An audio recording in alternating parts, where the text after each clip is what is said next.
Yes, people, welcome back to another episode of Real Ball Talk. Sorry we're a little bit late. I hope everyone is blessed. First thing first, smash the likes, people. As you can see, we're almost on 350 subscribers, just a couple away.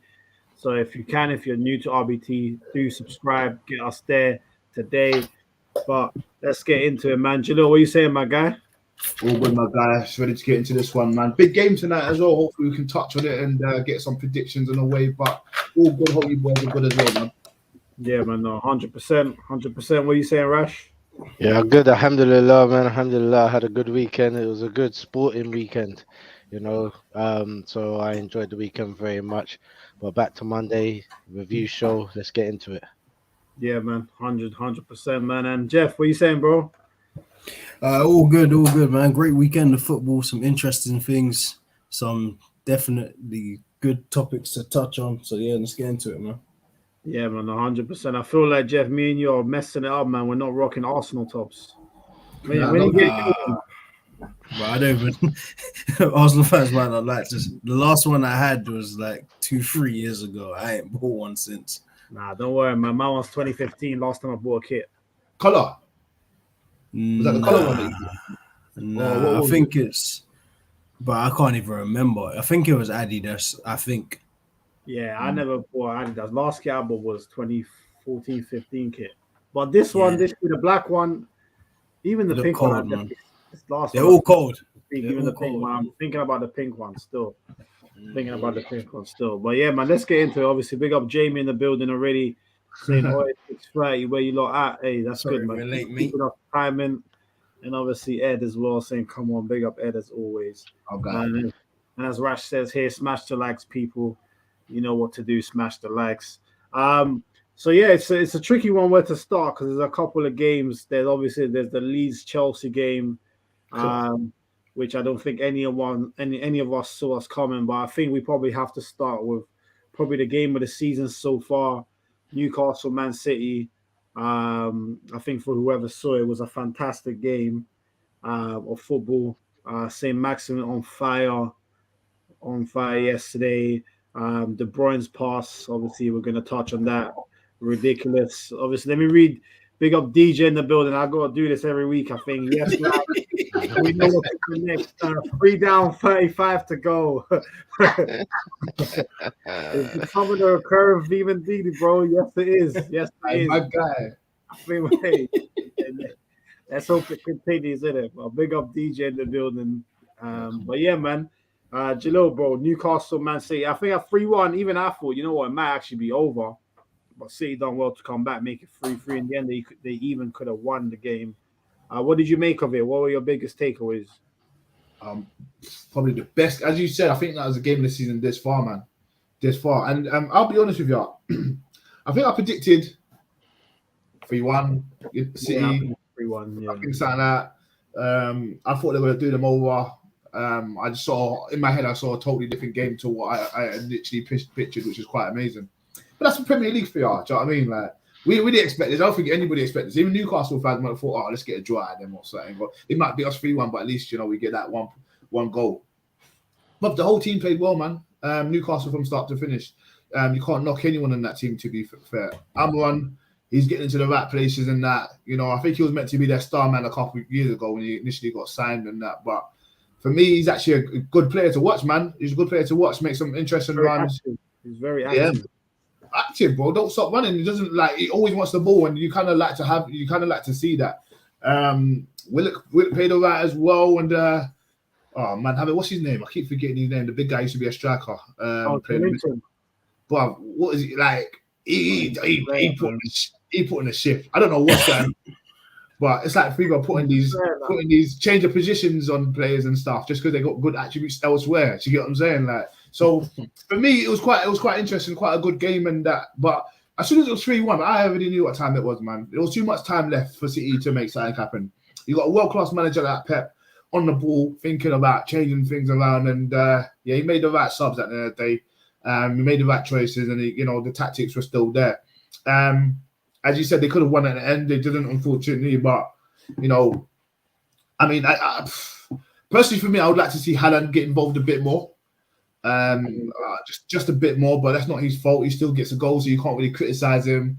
And Silva come back into the team, bro. Like you could tell that they can't sell him to Barca. They can't sell him to anybody, bro. Like he was fantastic. The balls he's putting in, the ball to Gundogan as well. For me, I was like, you're holding it way too long. Chill out. He's holding it. He kept holding it. Like, you're holding it too long. But what he was waiting for was that perfect pass, and he made a perfect pass, and he done the business. You get what I'm saying? So, all in all, interesting game for me to watch. I was really excited about it and everything. It was a good game to watch to close off on a Sunday. But yeah, man,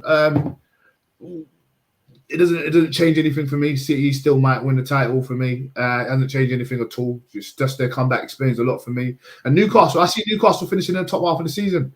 I know they didn't get all the signings they wanted. I know Madison and a few others they potentially wanted. They didn't get. But Trippier getting that red card, it was kind of crazy. But that free kick was amazing. Saint-Maximin, man, I could be bigging up everyone, so I'm not going to spend my time talking about individuals, but a great team performance from everyone, I think personally, and I 3-1. I always knew City was going to come back. They could have won.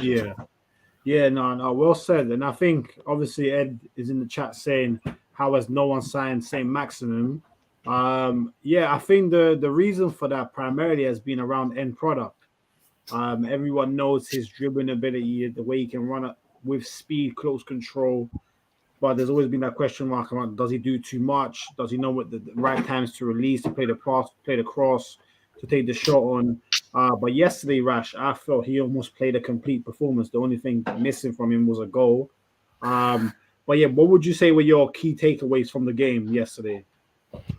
One of the things that I noticed about that game, and it was a brilliant game, I have to say, it's already been announced as the best game of the season so far, and I'd have to agree. It was end-to-end stuff, and I really liked the fight that Newcastle took to City as well.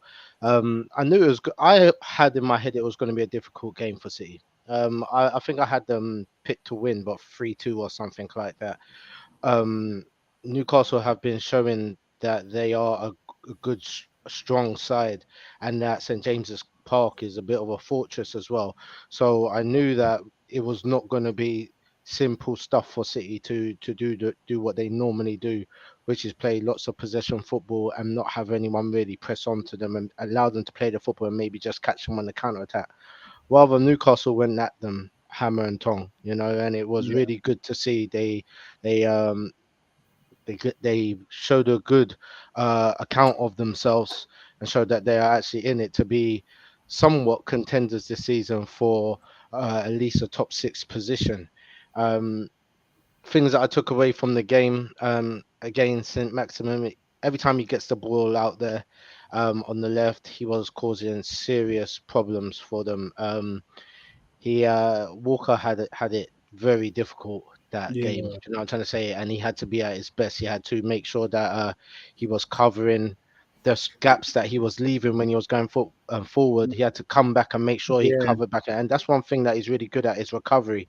But what Saint-Maximin would just do is just cut inside as well a few of the times as well, spread the ball across the face of the box to the other side, where he can then pick up a better position, and he was dangerous for them all game. Usually he probably would have got subbed off towards the 67th, 70th minute, but he was a pivotal player in that game that I think Eddie Howe just knew he couldn't remove him from that game with the type of game that he was having. Again, Joe Linton, it's weird seeing him have good, strong performances. But putting him into midfield was probably the best thing that anyone has ever done, because we're getting to see a different, stronger part of his game that before people was mocking because he was a forward that was just trash. He just wasn't a real forward. He wasn't an out-and-out forward. Almiron, I'm still a bit about him. He's sometimes for me. I mean, he puts himself about, but he doesn't always make the best decisions. He misses clear-cut chances, but then he scores off of his hip. Who knows?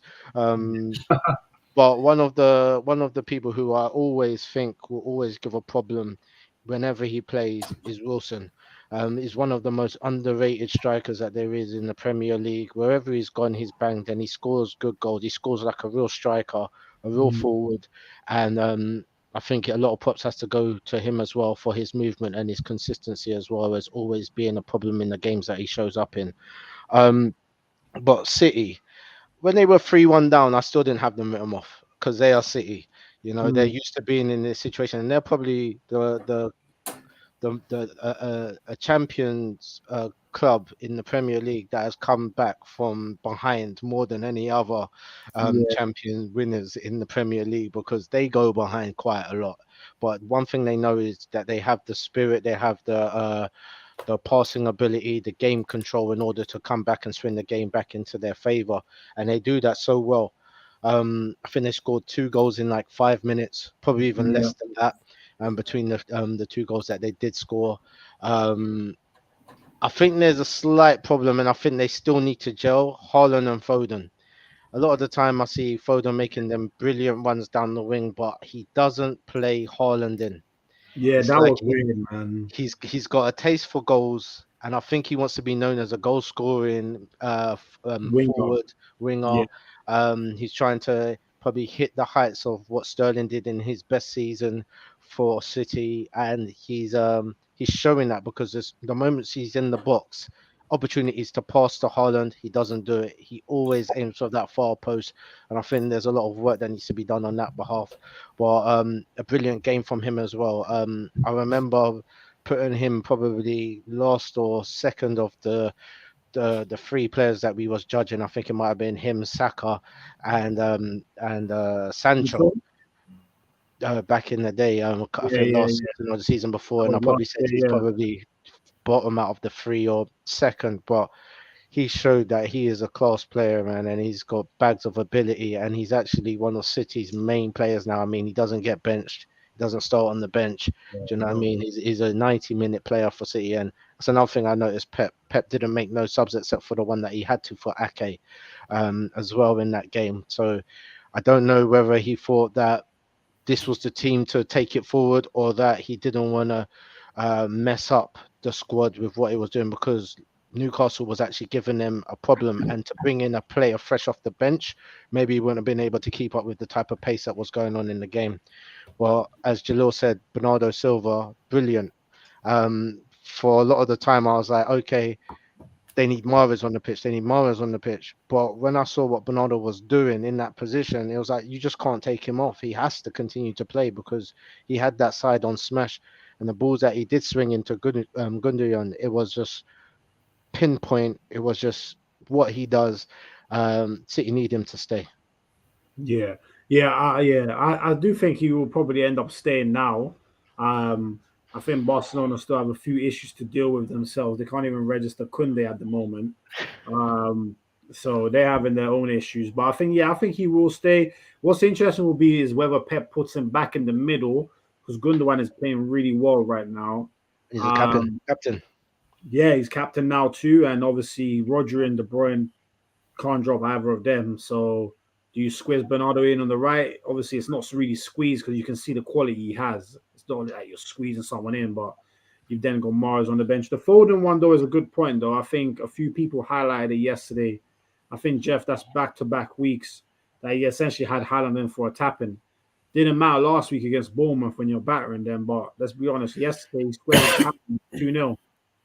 And it's a different game at 2-0 as it is to 1-0. So, what do you think about that? Do you just think it's one of those things where Foden is just trying to get the goals?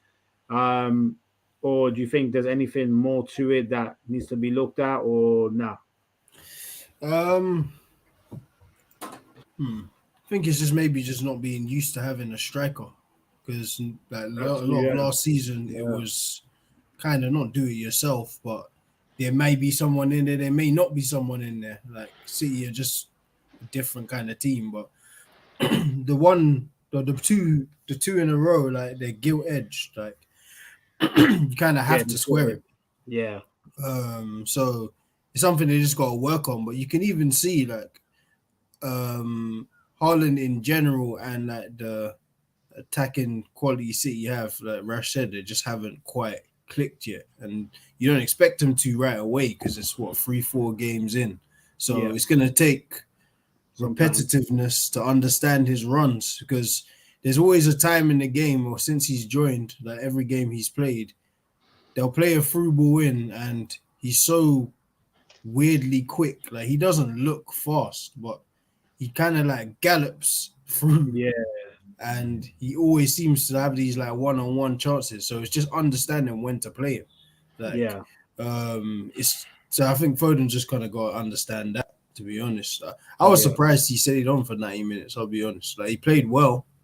But I think Mahrez should have come on. Like, it's Pep is just, it's one of those managers, you just never know what he's gonna do. Like, Mahrez has been their best winger for 2 years, and now he's not played in like 2 games. Yeah. So, what? Like, is he not your best winger? Even Grealish, bro. He said Grealish played well against West Ham first game of the season. Grealish hasn't played since. Yeah, Grealish didn't even make the bench. It wasn't even on bench. No. Injured. Oh, he's injured. Yeah, he's injured. Okay. Okay. That would have been mad. Yeah, it's just mad. Like, City are just a strange team, but you can't. It's not much you can say. Like, this is what they do. Like, Sterling has been their guy for 2-3 years. Then you might eat bench for a year.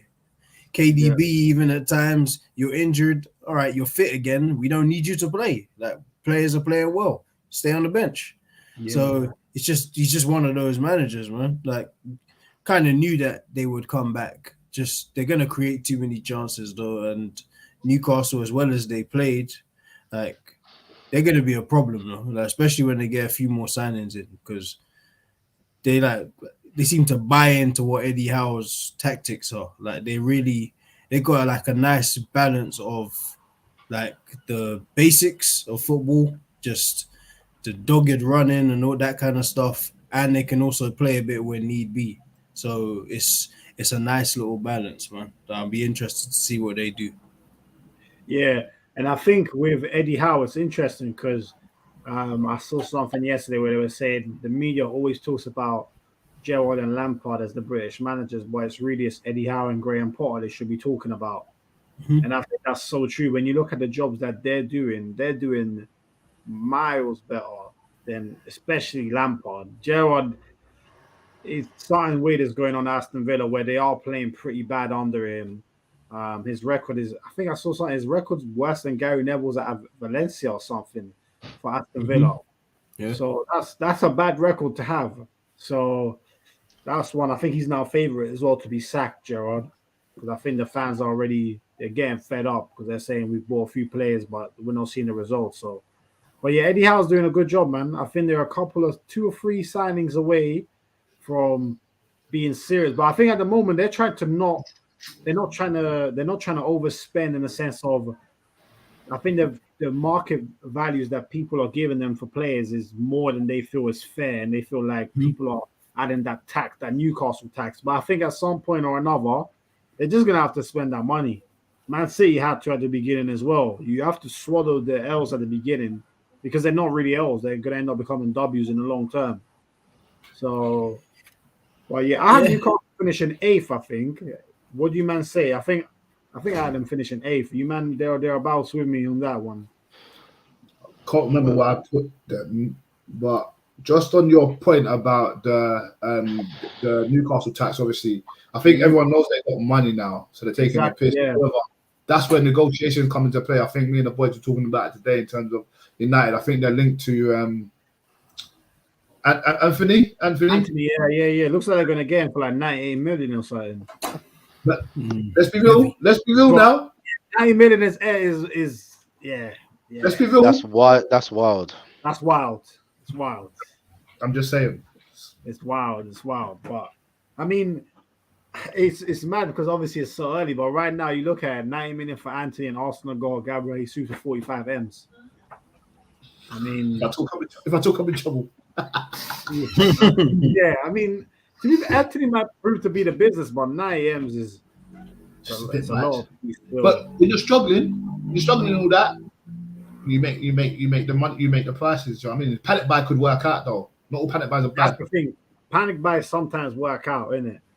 Big up Theo in the building. Hope you're good, my guy. Saying, come on, you got what's going on? Come on, big up Theo, man, and big up Ted at D in the chat. Big up my guy saying he put a tweet out end of last season saying he wanted to improve his numbers, talking about Foden. Okay, so maybe he's got that in mind. I mean, I guess numbers, assists come into that. So you always get a different spotlight when you score the goals. You know what I mean? It's a different sort of spotlight that you get. But yeah, man. But I think just picking up on that, let's obviously because you brought up Sterling, so let's shift it to the Chelsea game. Obviously, it's funny because I saw Sterling did an interview with Sky Sports. Big up, by the way, people smash the likes. I saw Sterling did an interview on Sky Sports, and he was getting a little bit of corn for it from City fans, saying he was ungrateful, obviously because he was saying he wasn't happy towards his last year or so because he feels like he should have been playing more. So I just feel like with him, he can't really win with what he says. He was just being honest in an interview, and I don't think what he said was that bad. He was there for 7 years, which actually is a long time in modern football. But yeah, moving on to the game, they actually ended up getting smoked 3-0 by Leeds, which was kind of mad. Obviously, the first mistake from Edouard Mendy was crazy, and I've seen a few compilations today of him making mistakes with his feet. I don't know if you guys have seen it. He's got quite a few mistakes with his feet. He's pretty bad on the ball. I can't even lie. And obviously, Koulibaly got sent off. He was getting spun. Their attack is a problem, man. Their attack is a problem. Aubameyang's almost done. I just saw that before the show. Aubameyang get done. Jalil, does he fix their issues, man? Like what we saying for Chelsea though? 3-0 to Leeds is kind of crazy. I mean, the first one was a mistake, innit, from the keeper. And I need this guy to do well for certain reasons, you know what I mean? So, I mean, we discussed it today. We see the combination, but anybody can have bad combinations. You get what I'm saying? Ronaldo can have a bad combination in the years he was at Real Madrid, but we all know what time it is. You get what I'm saying? He didn't have bad keeper, but yeah, he's not great with his feet, man, unfortunately. He's caused a lot of goals and a lot of issues attacking rights and that. But other than that, yeah, Koulibaly had a good game the last game, and then obviously goes and does this. It seems like when I look at the players playing, and Conor Gallagher came off quite early as well. When I'm looking at all the players in that, everyone just seems frustrated in that. Do you get what I'm saying? Like, if anything, I'm not gonna lie to you. Back in the day, Leeds and Chelsea used to be the shit, you know. Yeah. Proper game, proper physical, everything, man. But none of the players had that in their heads. You looked at them playing, and you looked at them for, you're not up for this. This is like an old school derby. You get what I'm saying? Like, this is the old school El Clasico. You know what I mean? But yeah, for the fact that they didn't get up for it was a bit weird for me, bro. I could start from the back going up to the front. Reece James and that, poor game from him. Good runs and that. What do you say about Reece James as part of a back three, though? Do you think they're missing him at right wing back? Right wing back, man. He's better there, man. He's effed up. Yeah. Don't back, man. He's more attacking than defensive. Don't get me wrong. He's actually one of the minimal people that I like who does the attacking business, but also good at the back. Do you get what I'm saying? Reece James for me, he's active. Unfortunately, he couldn't have a good game, and you got to put that down. If we can see it as fans, as football fans who watch football, the man who can't see it, there's an issue there, man. There's an issue there, man. So yeah, for me, it's a bit of a weird one, man. There's a shambles all over the gaff, man. If you do play rating, not one of them will get over 5, and that's from the keeper to the striker. Have it, see what I'm saying? But Leeds at the end of the day, I had them to get relegated. So did I. Yeah? Oh, you did as well? Okay, cool. So I'm the only one, I still do. Oh, you still have them to get relegated? Yeah, I'm not going to change my mind just yet. I can't lie. It's early, 3 games, I get it. I'm not going to change it just yet. But yeah, they're looking all right at the moment. I'll give them that. They seem well oiled, and they seem to have that. I'm not sure if you lot seen it, but the manager, as soon as Koulibaly got the red card, he celebrated like it was a goal. Yeah. I watched it and I thought, Carl, he'd be a sick manager to have. Because Americans are just cool. You get what I'm saying? Yeah. I was watching that and everything, and I was watching the team. They all celebrating, and hugging him. Like, that's the kind of stuff you want to see, bro. After every goal, everyone's going nuts. Everyone's like doing that. You know that time it is. Get in the game. Just don't get excited. How we do it when we went 1-0, we're still 0-0. You see that from everyone. It just look. Yeah, I think I know it's a bit early. I'm feeling to change my mind, but on my sheet, I think I got them being relegated. So it's a really crazy one. I'll keep it short though, man. I'll keep it short. But with Leeds, yeah, they look the business, man. They look like they could be doing better. Don't look like they forgot. I mean, they missed Rafinha. But Chelsea, they were talking about who's going to miss out in the top 4. It's looking like Chelsea, unless they get the signings done. Aubameyang could save them. I will say that. I'll be honest with you. He just needs to tap in. He needs a chance. He scores from inside, outside the box. He scores all kind of goals, left foot, right foot. He could save them. But if they don't get him done, top 4 is ours. Kiss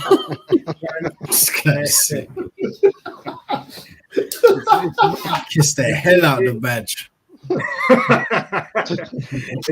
Nah, that was a proper passionate kiss. But nah, you know what I hear is still like, obviously, Jeff, what do you think about Havertz, Aubameyang, Sterling front three? Something about that it's not clicking for me, man. It's just the whole thing is not clicking for me.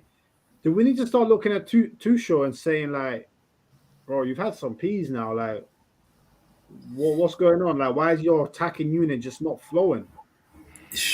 Yeah, it's just a lot of the players aren't playing in their proper position to me. Like Loftus-Cheek is cheeks. Like, he's useless to me. Like, and even more so at right wing back. Yeah, that's crazy. He played well against Spurs, though, to be fair there, but he's not right. He's barely a centre mid to me. Like, he's one of those guys, like, he has all, like, if you just look at a prototype of a football player, he's it. Yeah. 6'3", tall, strong, good on the ball, can burst, everything. But when it comes to application, no, he hasn't got it. He's been on loan twice, full season loans. They haven't worked. You've come back. I don't even know how you've come back and warranted the spot. So how has this right wing back become your position when you've got arguably a top 3, maybe top 5 right back in the game?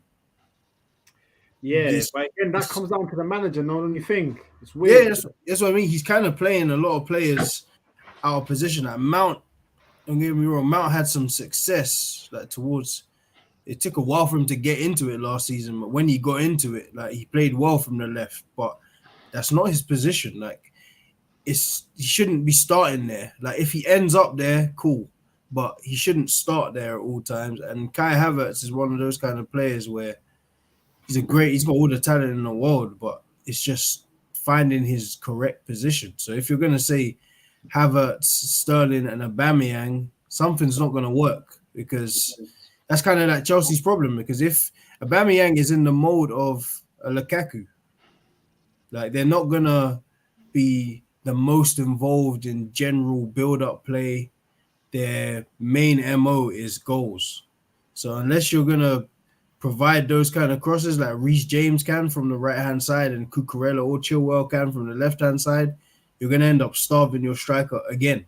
So you're spending 18 mil on another proven striker. Is he going to be another scapegoat? Like, we know they'll make him one, but like, you spent 90 mil on a guy. We said it was said a lot last season. Like, Lukaku, don't get me wrong, 7 touches is unacceptable, but it's also unacceptable that you haven't found your striker. Yeah. Like, and you don't look for him. Like, that's a lot of their problem. Like, that right-hand side of the 3 is a problem, because if you ask me, Ziyech isn't it. I don't like Ziyech. Apparently he's going. Yeah, he's going. He's back to Ajax to replace Anthony, which is mad. Because Anthony replaced him in the first place. Just kind of crazy. Yeah, like, he's another one. All the ability, but lovely left foot. But you do the wrong things 60% of the time. Pulisic is a good player, but even when we came to like the rankings last year, I got to the point where you're just a good player. Like, I think that's where you put him. Yeah, it's just like, you're not, like, on ability, again, you're more than a good player, but your application, you don't offer goals, you don't offer assists, you're not enough of a nuisance to defenders, you're just too passive. So it's like, you're easy to play against. This is why you can't get in the team. Like it's just difficult. Even like Conor Gallagher, they had a great loan spell where he had a team which he understood. He doesn't seem to understand his role. Like he's not the best on the ball. That's not his thing. He's more a dynamic midfielder. Like he gets around the pitch really, really well. He closes spaces. He nicks the ball. He can probably nick a goal or two. He did it pretty well at Palace last year. But like you're in a team where a lot of these players just seem to have forgotten how to, or either forgotten or they don't know their role. Like it's a little bit of a problem for Chelsea, man. Like it's because it's not just one player. It's multiple. It's 5. Oh, like it's not even like you had Werner.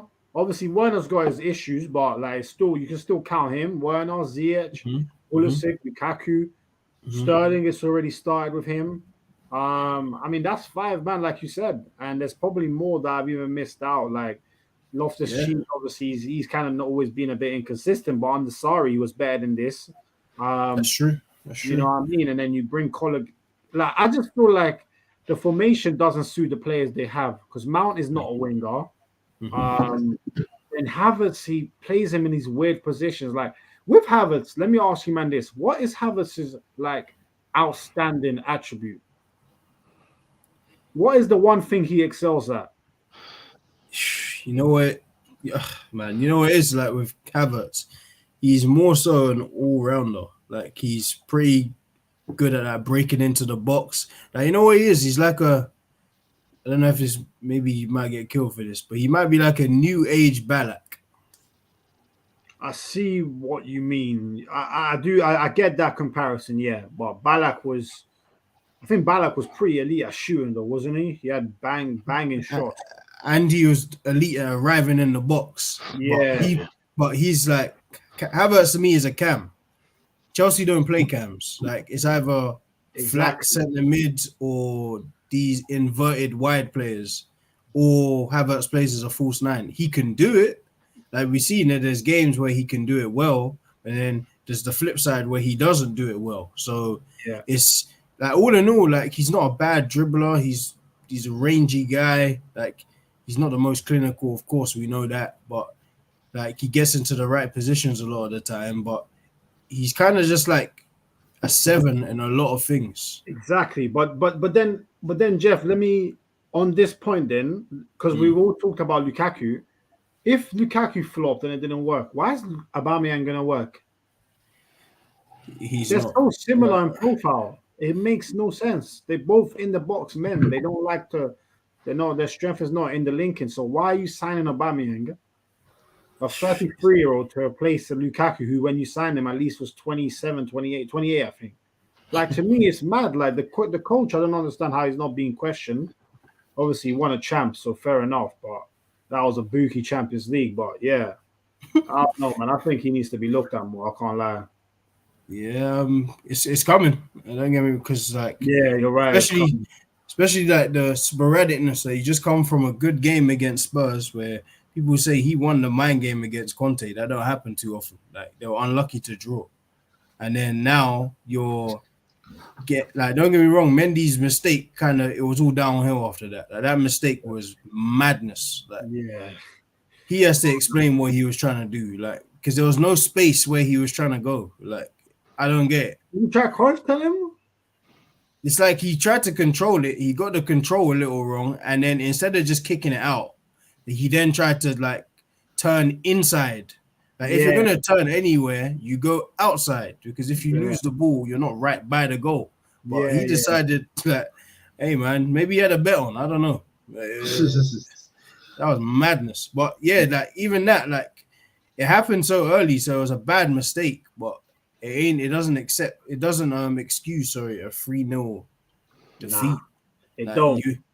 And that's the thing. Like people like Sterling, like we know what kind of club Chelsea is historically.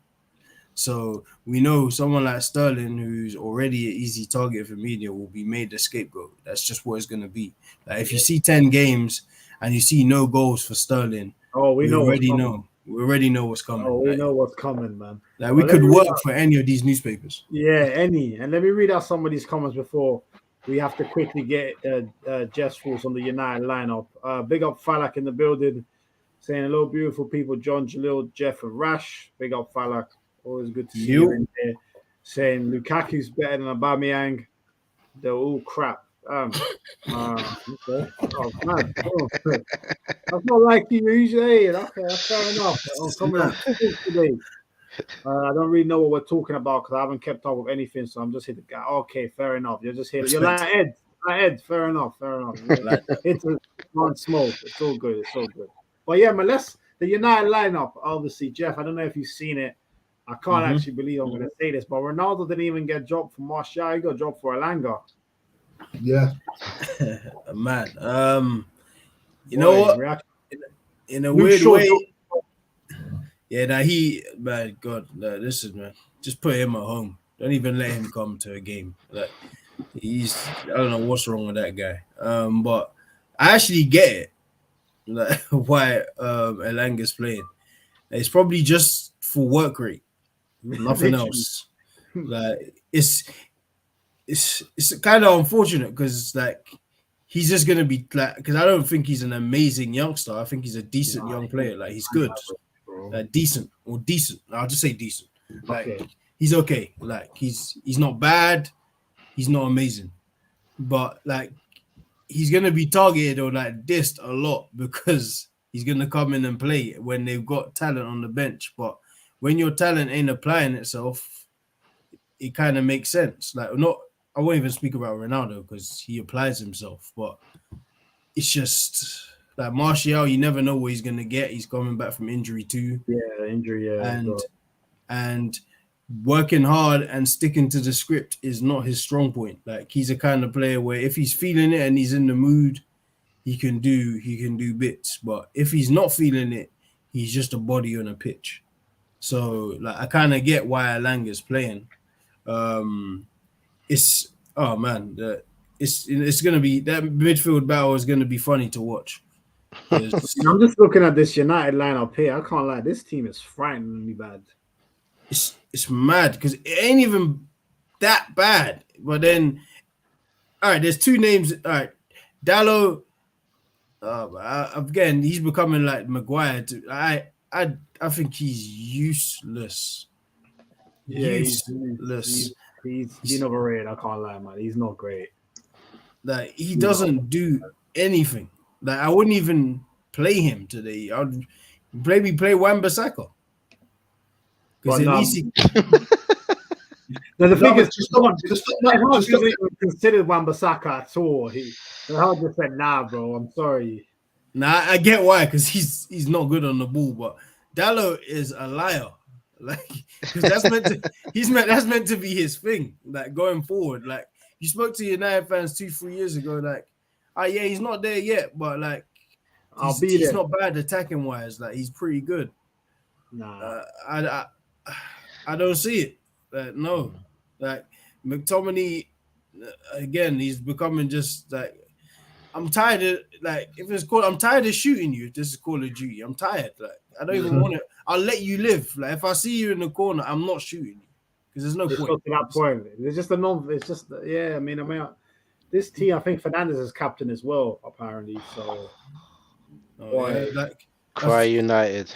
Fernandes is captain. I just think is mad. McTominay, Ericsson, Fernandes against Milner, Elliott, and Henderson. Oh boy, yeah. That's not the best midfield though. For Liverpool. I mean, if you want a midfield masterclass, don't tune in tonight. I'd probably say because you're not going to see any from either side. I'll say this: don't be surprised to see Harvey Elliott boss that midfield. Mm-hmm. Oh yeah, even Milner wouldn't even shock me. He's doing the Henderson thing because Henderson balled out when they whacked them 5-0 last year from the deep row. But interesting, Fabinho got dropped. It looks like. He's not on the bench? No, he's on the bench. I think. Yeah. He's on the bench.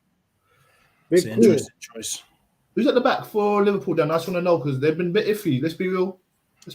Trent, Gomez, Van Dijk, and Robertson. Okay, Gomez. They're probably going to keep a clean sheet. That's a more solid back. Less mistakes. I don't know, man. This game's hard to call now. I can't lie. That Liverpool midfield is a bit scary. I can't lie, but that United midfield is just as bad. So, yeah, it's just gonna be like if man, like all right, we know that it depends. It all depends what United do off the ball. If I'm honest, like because it's Ericsson looks like according to like Sky, it looked like he's playing deep line or he's like playing deep line, yeah. Yeah. So they're gonna have to work extra hard, and you kind of have to work around McTominay because you know, like he's probably gonna lose the ball. Like, how quick do you win it back? Jesus Christ! It's gonna be a counter-attacking football from United and then possession based for Liverpool, I reckon. Yeah, man. Big up Bengs in the building. Hope you're good, man, guys. Saying no respect for Hendo, Liverpool's greatest captain. Yeah, I'm sure that's sarcasm. I mean, he's not wrong. He's not kind of wrong. He's up there. He's wrong, bruv. No, he's wrong. Don't do that. Don't do that. He's not Liverpool's greatest wrong, capo. bro. Do you know how many No, captains I had? There's a debate. You got Gerrard and Dalglish and them man there and Johnny Bones and no man, go away. Yeah. He can say it. They can. We can say anything. Exactly. Freedom of speech. And they know what it is. Like, greatest don't mean best. So if you won stuff under Hendo, like I hear it. Like we know. Don't comment. To me, if you're telling me who's the best, don't come and tell me that Hendo's better than Gerrard. Gerrard's the best, but in terms of like accolades, I can see where he's going. We don't. I can't even see that because even if we go before the 90s and that Liverpool and their captains there, they got more accolades. There's no way he's the greatest or even the best. In our time. That is my time, baby. in the last 30 years, I think he's going off because I don't know. Man, I'm sorry. Big up Henderson, man. He's made a good career for himself, but he's a good capo. He's a good captain. He's a good captain, and I think people need to understand that there's no criticism when you say someone's a good captain. Like, it's okay to just be that. Some players are just good players. It's okay that they're not world class. We don't have to. I'm actually worried now. Banks said I'm not even trolling. The man led them to the Prem. Talk up, Jalil. Yeah, Bangs, I'm scared for you. I can't lie. My guy. I tried to shoot you a blind, man, but man. No, but it's a debate. I think it's a debate, but it's not for today. I think there's a debate. I don't think it's forever, to be honest. No. Like now that I know he's not, I'll just say it. There's no way it's a debate. Yeah. If this is a debate, then I'll put it this way. Us, the three of us can watch. Yeah, then Cleberson is the best Brazilian. He won a World Cup. Maybe. Mustafi's up to that. He's got that. Hey, nah, man. Let's even stop bringing up these bums. But yeah, listen. People, we still got 7 people in the building. Smash the likes. Obviously, that's harsh. No, obviously, Jeff has to rush off now. Jeff has to dip out now, but man. Prediction before you go. United for the game. Yeah. Oh man. I'm gonna go 2-1 Liverpool. I think it's gonna be the most aesthetically pleasing game. I think it's gonna be like a scrappy kind of game, but Liverpool got the quality to go finish it off for sure. Yeah, Diaz and Salah will probably make the difference tonight. But yeah, man. Now big up Jeff. Obviously, he'll be on when we're next on. So big him up always, man. Big up, Jeff. Salute to the lads, man. I'll be in the comments. Big up, Jeff. Cool. But yeah, Rash, man, just coming to you quickly. Just some quick words on the Chelsea game before we quickly touch on Arsenal. Yeah. So one of the things that you brought up, which I think is a good conversation, is Tuchel, and whether he was just overhyped. Do you know what I'm trying to say as a manager? Was it because he had the type of record that he did where he came from? I think he was at Dortmund. He done quite well. Yeah. I think beforehand he done well as well. He was under Ragnick, is one of his little prototypes as well. Do you know what I'm trying to say? So he had the good CV to come into. Do you know what I mean? And very high recommendations, but I'm kind of seeing that he doesn't, as you said, and as Jeff said as well, he doesn't really know where to play the players that he has. This is a typical Chelsea where they've got lots of stars in the team, but it's just like they're just there because they are stars and nothing more. But with managers in the past for Chelsea, they've known what to do with those stars in order to bring the best out for the squad. Do you know what I mean? And it seems like Tuchel doesn't really know what to do with his stars. I mean, I don't know if Kante is injured still or not, but he, Yeah. is he still injured? But even when he's not injured, he's not a starting member of his teams a lot of the time. Um, Chelsea got bombarded. Yeah, Yeah. they got bombarded by Leeds, and it was kind of shocking to see that they couldn't really handle the play. Uh, Silva looked incredibly old. Uh, Koulibaly looked off the pace. Yeah. I kind of knew something was gonna happen. Do you know what I mean? Because it was something that I always questioned. You know, he's a very good defender and he makes good decisions and stuff like that on the ball. However, the pace of the Premier League and the aggressiveness of strikers in the Premier League is totally different to where he's coming from. Do you know what I mean? And what he has faced. He's used to being able to take his time on the ball, being able to see the attacks coming from far. In the Premier League, the attacks come from all over the place, and you've got to have your wits about you. You've got to have your agility. You've got to be quite mobile. You know what I'm trying to say? And go ahead. I was just going to say that, Rash, sorry to interrupt. I was just going to say, with Koulibaly as well, do you think there's an element that playing in a back four at Napoli and now playing left side of a back three, you're finding yourself a bit more exposed to the wider area sometimes too. So that's where you can find the more nippy players. So he could struggle with that. Exactly. And look, we saw when he was playing with Napoli and he was on the I think he played on the far right side sometimes when he had to make cover against Liverpool and what Yes, Salah did to him and he just yes, couldn't keep up yes. with the footwork and the speed of Salah. Yeah, And I kind of touched on it before the season started when they was getting Koulibaly and I said, yo, this isn't a good signing for Chelsea. You know what I'm trying to say? Because the Premier League is a different type of league with a different style of players. And you can get done by a team that's not so good, that hasn't got a lot of stars, but they're used to the tenacity of English football, you know. And yeah, he's starting to get found out, picked up a red.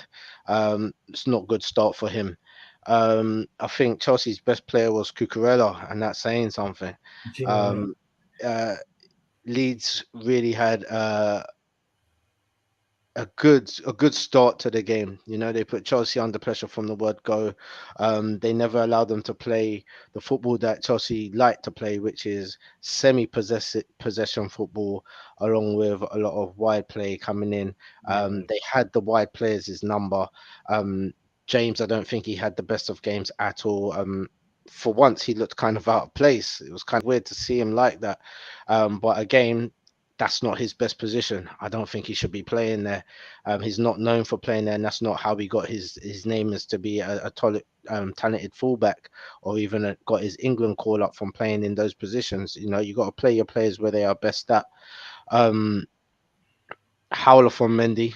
You Yeah. know, very, very bad way to start the game. And you're finding this with a lot of goalkeepers lately. They in training they're all right. And you know what I mean? They do a couple things in training and man Yeah. realizes he can do 4 kick-ups. I think he's a baller, do you know what I'm trying to Yeah. say.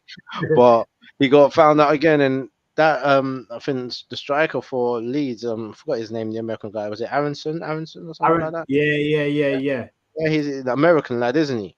Or Yeah. something like that. Yeah, and he showed that he had a lot of potential in the opening few games, You're especially right. the opening game. He showed that he had lots of potential, and he showed he was hungry, aggressive. You know, what I'm trying to say he's like a little pit bull, Yeah. when he's on the pitch, and you, boy, you can't be playing them games. You need to know who you're up against. You know what I'm trying to say? Know your enemy when you're on the pitch. Know what you can do before you get out there. And Mendy didn't. He didn't read the artillery. He didn't know what he was up against. You know what I mean? And he didn't read the assignment. Definitely didn't Yeah. stick to it. You know what I'm trying to say? Rodrigo is having a brilliant start to his season. Yeah. You know what I mean? He's got 3 and 3. You know what I'm trying Who's to say? four? And Number four. I think it's 3. I think has he got 4. I thought he Man, scored two last game and 1 this game. two last game. Did he score in the first game? Not too sure. But either way, it's a great start for the guy. Yeah. Anyone in the comments who knows, let us know. But man, that's a great start for him, especially that he's not the main forward for them as well, and he was kind of in a lot of shadows previously because they had the likes of what's my man who everyone was fighting for went to Barca, and now Rafinha, and who knows if Rafinha's ever going to really play for Barca, Allahu Alam. But it's just one of those things where he's found an opportunity for him to show what he can do, for him to be a name in the squad, and he's utilizing that. And you know what I mean, he's playing very well, good football, good one-touch football. Chelsea, Liverpool, Leeds, they know how to defend now. Do you know what I mean? Where that was a problem with Bielsa, they didn't really know how to defend. They knew how to attack, but it was always the tracking back, the positioning when they was coming back. They was always be out of position and that's where teams would be able to pick them off. But they seem more like a more sturdier outfit now, and it's really good for them. Yeah, I think Chelsea have got problems. You know, before we were saying that they've got problems in the back and they've got problems with their forwards. They don't really have a real forward. I don't see Havertz as a forward, like a striker at all. That's not his position. And I see him more as a cam, more of a creative player in that final third, because his technical ability is really good. Do you know what I mean? But I think without a striker, an out number 9, they're going to have problems. Aubameyang is a different type of player to Lukaku, as well as quite similar. He's similar as in he doesn't really track back. He can go missing in the games as well, because that's not what he does. He's not that sort of defensive, hard-working midfielder who will push striker who will push into midfield to try and get the ball, like a Lacazette or Firmino or anything like that, or even a Kane at some parts of his career, you know. But he's a finisher. You know, he's a finisher. He can take players on, and one thing he's really good at is being part of the build-up play as well. You know, Aubameyang is really good at that, and you saw what he could do when he was at Arsenal. You saw at the beginning stages of his tenure at Barcelona as well. So if they can get him performing, if they can make him happy, because he seems to be a good player when he's happy, then I reckon it could be a good investment for Chelsea. But 33 years old, Premier League, he was tired when he left Arsenal. Do you know what I'm trying to say? Yeah. He looked tired. I mean, a lot of the time he looked old. You know, that was his fault. That was his fault, though. It was his fault. You know what I'm trying to say? He was back and forth and doing a lot of wild stuff over here. Do you know what I mean? But at the same time, is it going to be much better when you're in the capital? You're in West London now. You know what I mean? You got the West London groove. It's different. Do you know what I mean? So the bars and the nightclubs are more prevalent, and they like to see a celebrity around there. So I'm sure he's going to be turning up. You know, but I think Chelsea have got a lot to do in regards to all parts of the pitch. Mendy isn't looking good in goal. The back line is not looking strong at all. The midfield is looking non-existent, as Leeds exposed them in that game, and their forwards are just not clicking together. It's not working at the moment. You've got a lot of good individuals, and they have good moments for themselves. I mean, that's all it is at the moment. And I think Tuchel's got a big job on his hand, because he needs to show why he deserves the ratings that he was getting. 100%. Like you said, they've got a lot of good individuals, and I think it's a case of making them work together as a team. Because you don't look at them and say, "Oh, they've given up on the manager" or anything like that. Which means this is on the manager to sort out how they play and everything. So it will be interesting to see what Aubameyang does when he turns up. I'm sure he'll score goals. That grudge match against Arsenal will be funny for sure. But yeah, man, let's see when we get to it. Still 9 people in the building. Smash the likes, people. As we said, we're only a couple of subscribers away from 350, so let's make sure we get that tonight for sure. Spread the message of RBT. Fala saying, I just heard Lacazette. Yeah, obviously we know the Rash Lacazette comparisons are always there, you know what I mean? And big up Jeff back in the chat saying they are just loosely making transfers. There's transfer strategy needs to improve. you can't just copy other teams' plans 100%. Because when you do that, you don't really get a strategy in place. And I think that's the perfect segue to go into Arsenal, because that looks like a team who does now have a decent strategy in place. The players that they signed up with the summer are looking good, making a big difference. Zinchenko again at the weekend, outstanding. Gabriel Jesus again, brilliant. His contribution for the first goal, fantastic. And obviously not a new signing, but Saliba with a goal as well. Fantastic goal. And Fabio Vieira was on the bench. And when you look at the subs that Arsenal had, they had Smith Rowe, Fabio Vieira, Tomiyasu. You know what I'm saying? All of a sudden, if you get a tap at someone like a Pedro Neto in, then all of a sudden that squad depth looks decent. It looks real decent. So yeah, Arsenal, Jalil seem to be moving in the right direction. Obviously big up Fala in the comments saying, bro, what you want me to do? I like football, but I am a woman. Okay. Hey. After that Graham Souness thing from last week, we do not get involved in these political conversations. You know what I mean? But you be all woman. We respect that. Yeah, we respect that, of course. So yeah, Jalil, man, 3-0, top of the league. When was the last time you heard that in Arsenal together, man? Yeah, what you saying, bro? How you feeling, man? How you feeling? Yeah, normally at the beginning of the season before we play the game, that's when you see Arsenal on top of the league. Normally, yeah.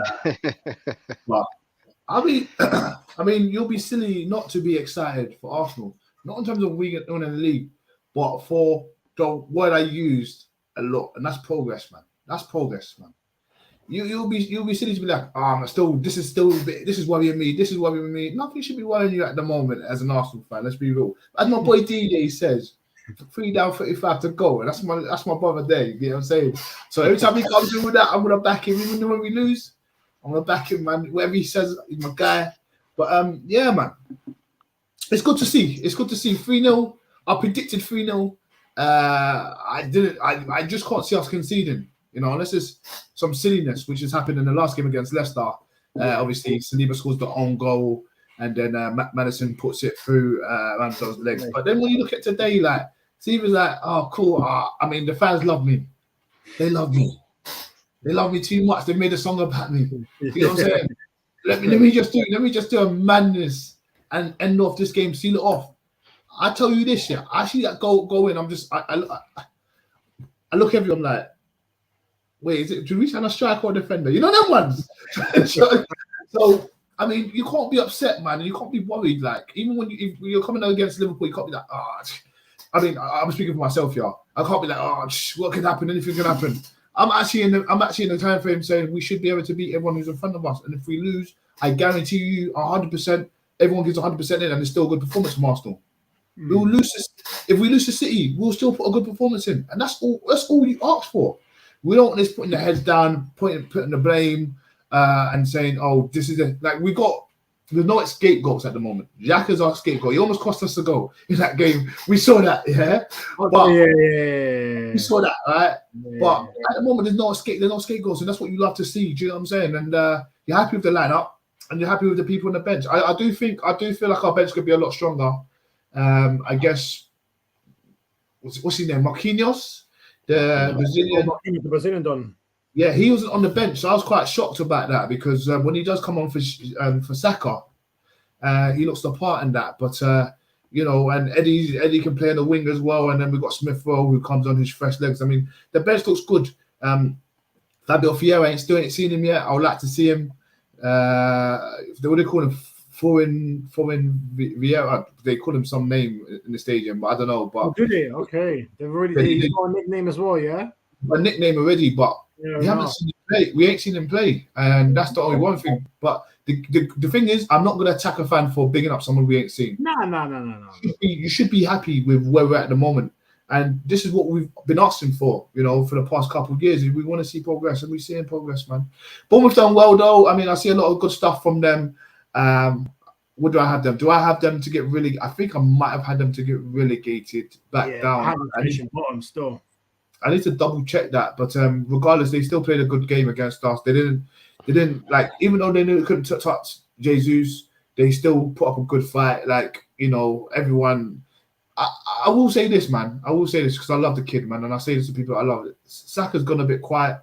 For me, I mean, he did get the pre-assist to the pre-assist actually because he played it through to White. White crossed it in to Jesus. Jesus was going to slap it in. Odegaard said, "Nah, this is in a better position for me to slap it in," and he slapped it in. But I want to see some more numbers from the kid, man. I want to see him take on more people. I want to see him pass and move a lot more, man, because he has been losing the ball quite a lot. He's still my guy, and I know there's talk about Neto coming. He's left-footed as well. I'm on Marquinhos. It's more competition for him. It just means he's got to step up his game. Do I think he'll lose his position? Nah. He's 20 years old, and it's just giving him more hunger, in my opinion. So, but other than that, man, the team looked good. Odegaard was being a bit shy from what people's been saying. I don't think he's been a bit shy, but he must have shut up the critics yesterday. It's good, man. It's good to be the only team who's won all 3 games, right? Who ain't lost or draw, you know, who's consecutively scoring. And again, it all comes down to our new signings and our main signing, Jesus, who looks apart, who looks good. And yeah, I can't say anything negative about the guy, man. I feel like he deserved the goal, man. That free ball from Odegaard to him, and he could have hit at the keeper. He could have gone wide. He dinked him. Kind of disrespectful to a keeper. He's probably thinking, "Damn, man, I can't believe that happened to me." But that's the Brazilian and the kid, man. I'm just quite excited about everything that's going on. I think I won't be happy until I won't be fully happy. I can rate this window at 8 out of 10.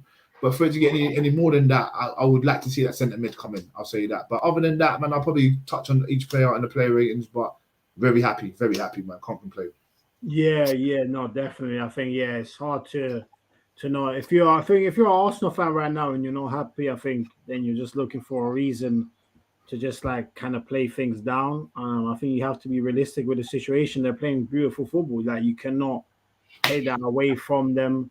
The signings are gelling well. People that were getting criticized are playing well, like your Shakas and stuff. So you just have to keep riding the wave. Football is about riding a wave of confidence. We've seen some crazy things happen that confidence has done for other teams. So just got to take it one game at a time. They got Bang saying Tielemans, Neto, thoughts. I think if Arsenal get both of them, then it's a fantastic window. Might be a 10 out of 10 window. Might be a 10. It might be a 10. I see Tielemans is now being dropped for Leicester. Mm-hmm. He might have mentally checked out. We know Fofana's mentally checked out. He wasn't even in the squad. But yeah, Neto is a name that I really would like Neto. I can't even lie, Rash. I would really be happy with Neto. I think he'll be absolutely quality. Age profile is good as well, like 22, 23, maybe even younger. Like, what would you make of Arsenal signing between Neto and Tielemans? What would be your preference? And then, just talk to me quickly your thoughts on the game as well. I don't want to cause kind of choose a preference because they play 2 different positions and they're both positions that we both kind of need to be filled, especially in regards to numbers for competition for those roles. But Neto in an Arsenal shirt would be lovely to see. Neto against Arsenal has been a problem. You know, we've seen it over the season and a half. Do you know what I mean? That he was at Wolves, that he's been at Wolves, and we've seen him put in some top performances. There are games where he has gone quiet, but I actually put that down to the team that he's in. You know what I mean? And if he's around some top quality players who can actually play to his strengths, I think he's going to be. He would be a fantastic signing, and I would really love to see him in an Arsenal top. Like that would be a brilliant signing. He fits the bill. Our style of play. He's a very intelligent player, and he's hungry. You know, you see it when he's on the ball. He gets the ball. He drives towards goal all the time. He doesn't cut back. He doesn't look to the middle. He wants to go straight to the edge of the box. Whoever's in the box or in and around the box, we're going to do some work together around there, but we're going towards the goal. And that's what we kind of need, because that's what we've kind of got right now with our forwards. As soon as they get the ball, they're rushing to that line. You know what I mean? And even the wing backs are doing exactly the same thing. Apart from Ben White, he's providing a bit of a ghost overlap at the moment, because it seems like when he goes on an overlap, Saka ignores him a lot of the time, cuts inside and tries to play on the inside. But when he has seen him and he does play it to him, look at that, he whips in the ball, we get a goal. You know what I mean? So I think he'll be a good signing. Tielemans, it's a weird one because Tielemans at the minute, I feel like Arsenal's gone off of him. They've either, I think they're either longing it out so that he mentally checked out of Leicester. So they said, you know what, forget it, man. 25 mil, just take him. Yeah. Do you know what I'm trying to say? If that was their tactics, and it's dirty tactics, but if that was their tactics, brilliant, great business. You know what I'm trying to say? I mean, you done your thing, you done your job, but it almost looks like, you know, when you've been, and I always go back to little stories and stuff, but it looks like when you've been talking to a girl over the summer holidays. Do you know what I'm trying to say? You get back to school and you realize, yo, there's a whole year of hotties. Do you know what I'm trying to say? And you kind of drop that one out. You know what I mean? It's like, what about me? You're like, I lost your number. Do you know what I'm trying to say? That kind of thing. Do you know what I mean? It's about he still would be a great addition to the Arsenal squad as a starter and as a cover player, because Xhaka's playing really good football. He seems to be enjoying the position that he's playing alongside with Partey, and Odegaard's just slightly ahead of him. It's refreshing to see an Arsenal squad that seem to know what their job roles are. They seem very organized, very well drilled. Their press when they lose the ball, 2s and 3s onto that player who took the ball from them, forcing them to make a mistake or forcing them to. It is a mistake. You're passing it into the midfield, and then Partey just sucks that up. Do you know what I'm trying to say? And Partey had a good game at collecting the ball, the loose balls in the center of the park. It was against Bournemouth, but at the same time, it was the pressing that caused them to do those random balls into nobody but Partey. He was the only one there. Do you know what I mean? And I think that was one of his better games this season. His passing was on point, and like I said, he collected the ball in those open spaces a lot of the time. Odegaard had one of his better games. Do you know what I'm trying to say? He was part of all the build-ups. He seemed to be he's good as captain. He's got a good football brain. He knows what he's doing. He kind of keeps a calm on the pitch as well. He's really good in the build-up, but he's very good as part of the organization as well. He's very vocal, you know, for a young lad who's not Arsenal bred. Yeah, he's really come and adapted to his role very quickly, and I think he's going to be a very good capo moving forward. It's good to see Xhaka back on the captain's list. Well, shocker, Jesus, third captain. Do you know what I mean? Got his first.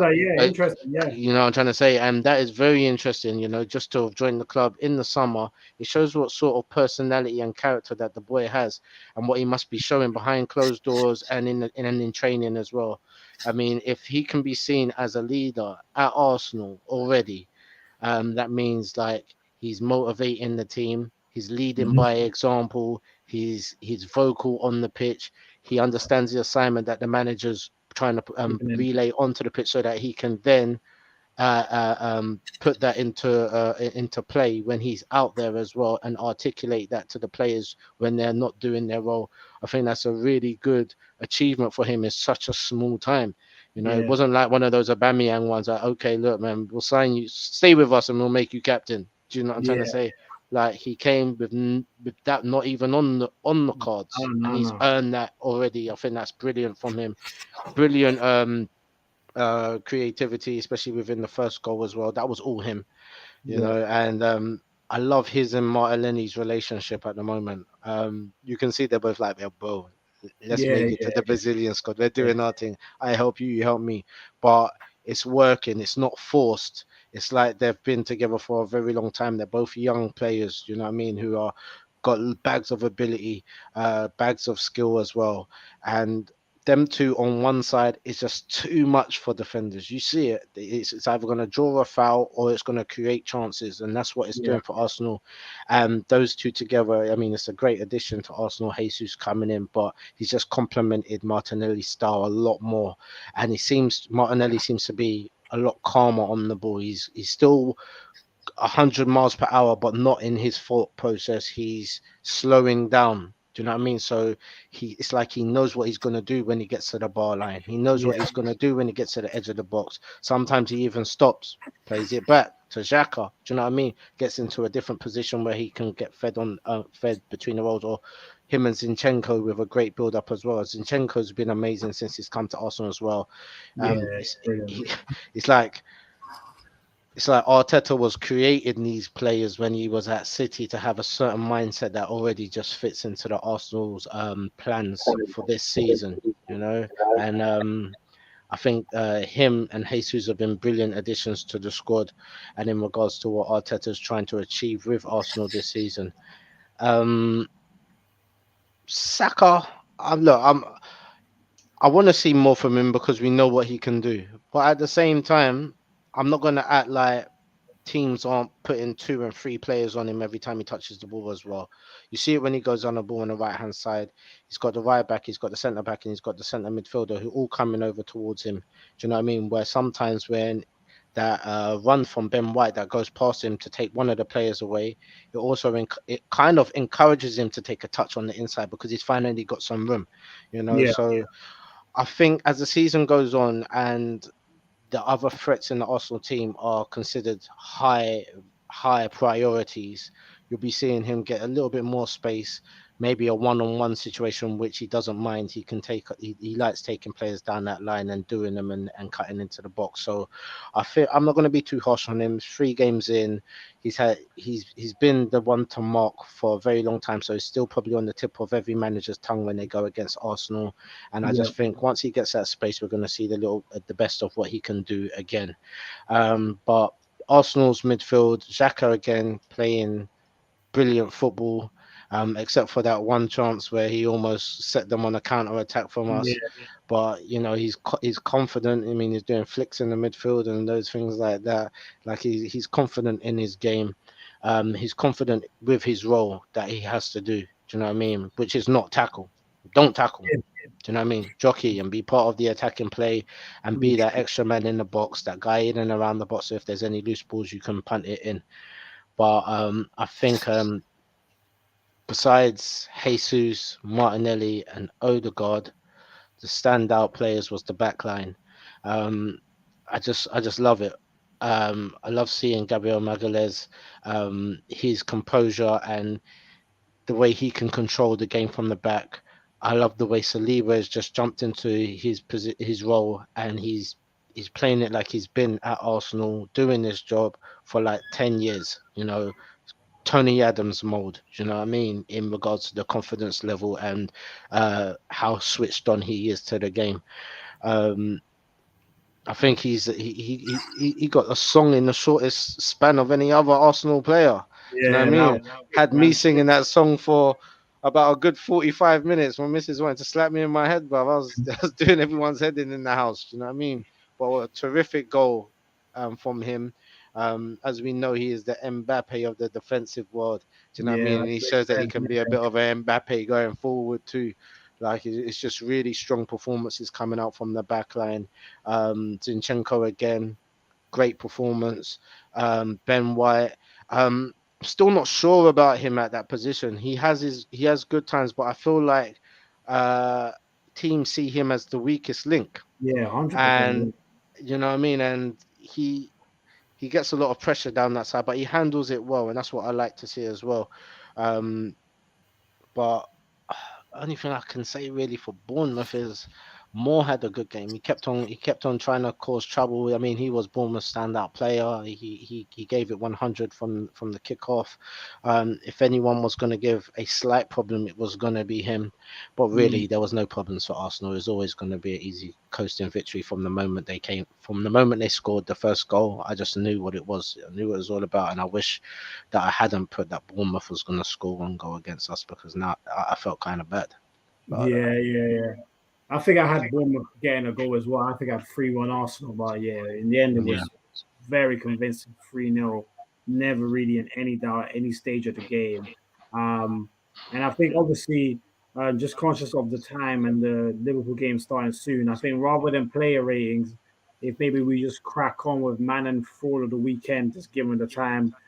Big up YL, by the way, saying, I'm out here in Florida, Universal Studios with family, watching LFP lost or draw tonight. Peace. Big up YL, man, for tuning in all the way from the States, man. Big up my guy, family. You're all blessed and well, man. Obviously, good luck for you tonight. It's a big game against United.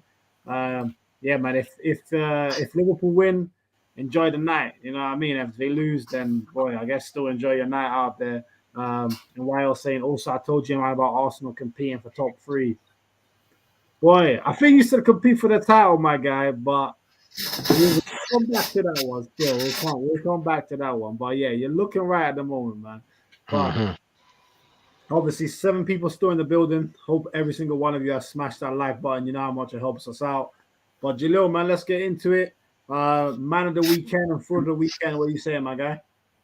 I mean, United didn't play back because I still give them foot. No, I'm joking. Yeah, I'm gonna have to give 4 to Chelsea, unfortunately. To the whole of Chelsea, because if we're seeing that players should be playing in certain positions, we're saying that Loftus-Cheek and Conor Gallagher should be doing different things. We're saying Reece James should be back with a part of the back 3. He should be more attacking. Does that make sense? Then there's something going wrong, and I'm going to give it to Tuchel, actually, not to Chelsea. I'm going to give it to Tuchel, the manager. And when it comes to, we got to stick to the flow. We got to stick to the flow of that game. I'm going to give it to Leeds, but more than Leeds, I'll probably give it to goal scorer. He's called, what's his name? The American dude. The first one, Aronson. Yeah, he played an outstanding game. So Leeds and him can hold that, and Chelsea and Tuchel can hold that. Yeah, cool. All right, yeah, I think that's fair. Obviously, I like saying allow it because you said United, whether they could be shooting through the weekend, even though they ain't played. I know. Hey, it is what it is. Rash, what are you saying, man? Who's your man of the weekend and your fraud of the weekend?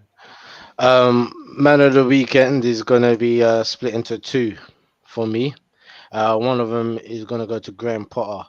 I think he's done terrific at Brighton, man, and I think he just goes so under the radar.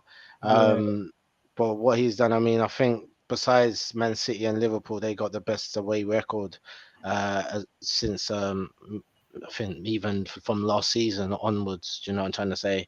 Like, they've really been doing like incredible, and he's got that team playing some really good football, and they're worrying. I'm worried that when we play them, I'm worried. Yeah, 100%. To play Brighton, you know what I mean? They're quick with tactics. He's quick with tactics. You know what I'm trying to say? They can adapt very well. Well done, man. And second, it has to go to the Eagles, man. Palace, Vieira. You know what I'm saying? Them boy there. They took a blow by going down by Hopkins' goal. Is it Hopkins? That's the name, isn't it? Watkins' goal in the opening few minutes, but that didn't deter them from going on to what they needed to do. They were at Sellers Park, so you know those fans are going to be onto you as well at the same time, singing all game. Zaha is playing some brilliant football, man. That first goal that he scored, it was just like he knew he was going to score. It was effortlessly done by him. He didn't score the penalty, but he got the rebound as well, which shows good determination. He didn't throw his hands up. He was out there ready to get that goal again. The changes that Vieira made, and then you get Mateta just coming and score. That build-up play was beautiful. Do you know what I'm trying to say? Like, that was beautiful. They were playing good football, and they showed that, okay, Gallagher, you're going back to Chelsea, but we'll still do this. Do you know what I mean? Yeah, we're better without you. We're better without you. Do you know what I mean? And I just think what Vieira's done over there at Crystal Palace has been brilliant, and I love watching them play, man. It's great to see them play like that. And frauds of the week has to go to Chelsea. Yeah, they have to go to Chelsea. That was an awful game. And Tuchel, Tuchel needs to stop being so confident and go back to the basics now and realize that he's in the Prem. It's nothing to play with. Chelsea get rid of managers. It's like that's what they do. Don't be the next in line to just be another one of those guys who were bigged up on paper, came over to Chelsea and got fired. A lot of managers ended up with that on their resume for coming to Chelsea. Don't be another one. Get your game, get your mind right, get your shit together. Yeah. 100%, man. I think I completely agree with that. I think he's my forward of the weekend. Him and Mendy can share that. Mendy started it all off with the mad mistake, but I need to see more from Tuchel, the attacking side. Every part of Chelsea is just not clicking right now, so I need to see more from him. Otherwise, he will be sacked. And then, in terms of man of the weekend, it was between Paul and Palace for me as well. I think I'll just give it to Paul. I think what he's doing, losing his two best players as well on paper, Cucurella and Zuma, absolutely fantastic job. They look so solid defensively. They play beautiful football. They create a lot of chances. He's getting the best out of every individual. So obviously, big up to him, man. Big up to him. I hope they make some signings, man. I hope they make some more signings just to cement that. And I hope players realize the value of going over there right now at this point. Right now, building up their career. Yeah, man, 100%. That's it. If I'm a player, a top team looking for a loan, I'm seeing how I can get down to Brighton. You know, I can learn all the right fundamentals and have some good playing time. Relatively low pressure environment. I just want to say as well, look, don't think we're ignoring you, West Ham. Don't think we're ignoring you, Moyes. Yeah. We know about you guys. We know about the struggle. We're loving it. Yeah, you're lucky you didn't get forwards of the week as well. It's just that man don't expect a lot from you. You're lucky. That's all I'm saying. But they could have got forwards of the weekend because they are bottom. They are bottom. No goals. I don't think they scored no goals this season. Yeah, it's bad. It's very bad right now. So they need to pay that up big time, quick. But yeah, people, listen, it's been a great show. Obviously, smash the likes, as we said. If you're new to RBT, subscribe. We got us on 350 subscribers tonight. Let me read out some of the last comments. Big up Bang saying, enjoy the game, lads. Hoping to see United lose their first 3 matches in a row for the first time in my lifetime, at least. Hey, we always seen it, so might be about to see history tonight. Big up Falak saying, go back, guys. Buy much love. Peace. Obviously, peace, Falak, as always. Big up Siege in the building. Hope you're good, my guy. Saying I'm low-key still pissed with Sam Pep instead of Zaha. Tell me about it. And out for Newcastle, especially Alan Saint-Maximin was source and Walker couldn't do 100%. Honorable mention to Saint-Maximin and Newcastle and Man City as well, putting on brilliant entertainment for us at the weekend. And we're about to see a different kind of entertainment, probably in a few minutes. Comedy. A comedy. Yeah. We're about to see a comedy. I was even going to play that United video again, but it's not fair to do it before the game. We could look like fools in it. So, but anyway, people, we'll be back. Depending on how the game goes tonight, we might be back after that. But yeah, do smash a like. Follow all the man them on Insta. Follow us on Insta. Follow us on TikTok. And we'll be back in a few days with RBT. Peace and love until then. Take care. Salam. Peace. Peace.